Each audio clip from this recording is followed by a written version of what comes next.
Siguiendo con las expansiones de Terraforming Mars, hoy vamos a conocer quizá la más particular de ellas, Hellas y Elysium.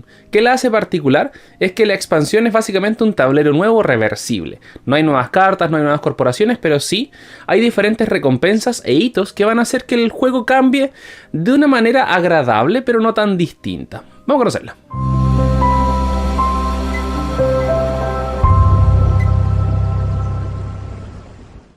Aquí tenemos el componente de Hellas y Elysium. No podría hablarles de los componentes porque es solamente uno.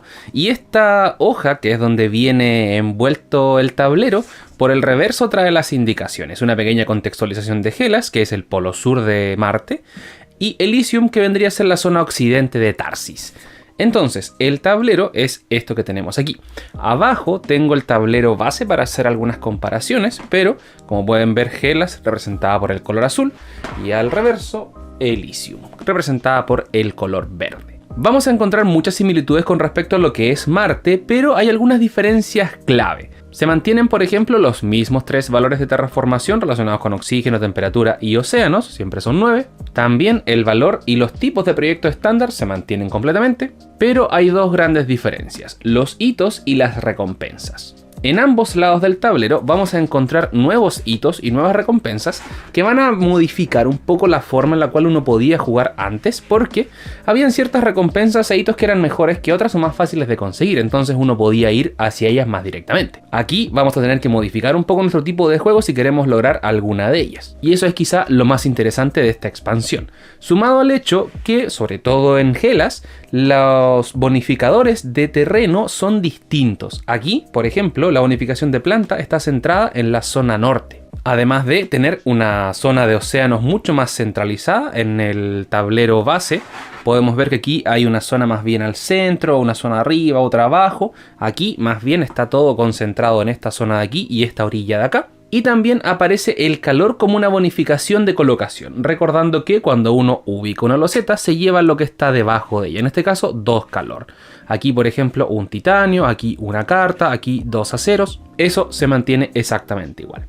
¿Qué es lo otro interesante? Si recuerdan sus partidas de Terraforming Mars en el juego base, muy probablemente esta zona de aquí, por ejemplo, era la primera que se ocupaba, esta de acá, para recibir la bonificación de 2 megacréditos por cada loseta que esté al costado de un océano. Y también muy frecuentemente se completaba esta línea del Ecuador, por decirlo de alguna forma, haciendo un símil a nuestro planeta, y después se extendía hacia otras zonas. Aquí lo que vamos a encontrar tiene que ver más con la posibilidad de ubicar losetas en otras zonas, en especial por el hito Exploración Polar. Les cuento muy a grandes rasgos cómo funciona cada uno de estos hitos y recompensas, tanto de Hellas como de Elysium. Por el lado de Hellas tenemos primero al diversificador, que requiere que tengamos al menos 8 símbolos distintos en el juego. El táctico, que requiere que tengamos en juego 5 cartas con requisitos, dígase requisito de océano, requisito de temperatura, etc. Después el explorador polar, que requiere que tengamos al menos 3 losetas en las 2 filas inferiores, por eso aquí está el corazón en el polo sur. También está el energizante, que requiere que tengamos un nivel 6 en producción de energía, y el colono exterior, que requiere que tengamos 3 símbolos jovianos. Eso con los hitos, mientras que las recompensas aparece el cultivador, que se entrega al jugador que tenga mayor número de losetas de vegetación, el magnate, que se entrega al jugador que tenga mayor número de cartas de proyecto verdes, el varón galáctico, que se entrega al jugador que tenga mayor número de símbolos de espacio, el excéntrico, que se entrega al jugador que tenga mayor número de recursos sobre las cartas, y el contratista, que se entrega al jugador con mayor número de símbolos de edificio. Recordando también que para estas recompensas las cartas rojas de evento no contabilizan, así que ojo con ese detalle. Pero eso es Hellas, así que ahora vamos a ver qué nos depara Elysium.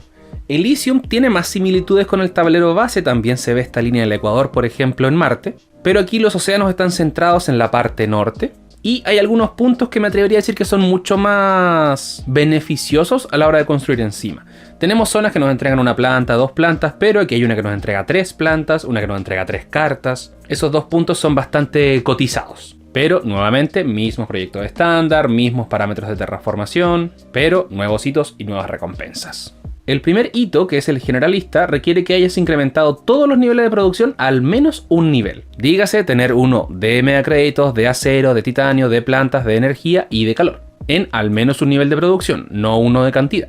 Después está el especialista, que requiere que tengas al menos 10 de producción en un recurso, cualquiera sea ese recurso. El ecologista, que requiere que tengas 4 símbolos biológicos, dígase de planta, microbio o animales. Después está el magnate, que requiere que tengas 15 cartas de proyecto en juego, azules y verdes, las rojas no cuentan. Y el hito de leyenda, que requiere que hayas jugado 5 cartas de evento, aquí sí cuentan las cartas rojas. Después pasamos a las recompensas, donde tenemos celebridad, que se entrega al jugador que tenga mayor número de cartas en juego, con un coste de al menos 20 megacréditos. Después está el industrialista, que se entrega al jugador que tenga mayor número de recursos de acero y energía. El colono del desierto, que se entrega al jugador con mayor número de lesetas al sur del Ecuador, dígase las 4 filas inferiores, parecido a lo que se ve en Hellas con respecto al polo sur, pero aquí son las 4 últimas filas. El corredor de fincas, para el jugador que tenga mayor número de losetas adyacentes a océanos. Y el benefactor, que se entrega al jugador con mayor valor de terraformación. Punto importante, ese debe ser puntuado primero.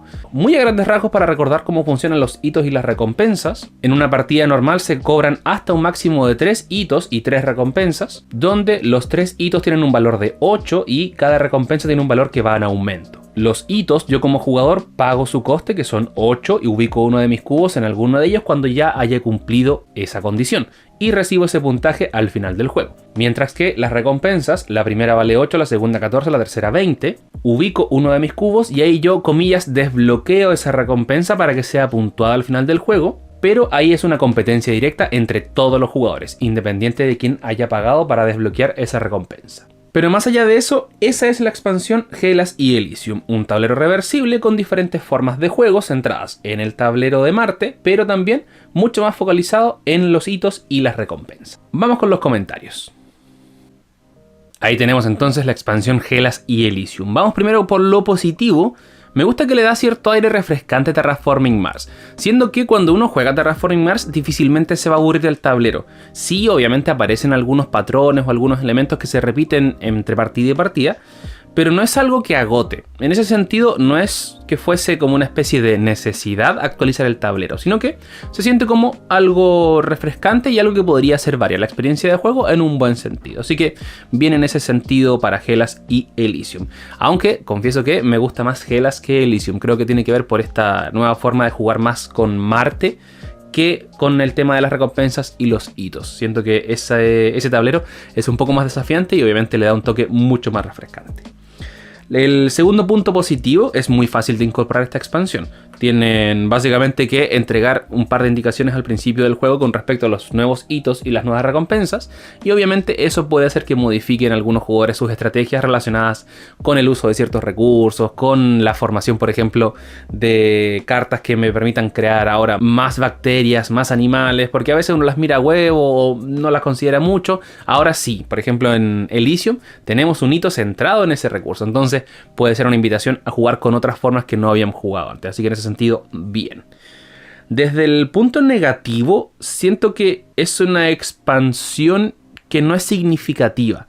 No quiere decir que sea mala, pero si nunca juegan esta expansión, me atrevería a decir que no se están perdiendo de mucho.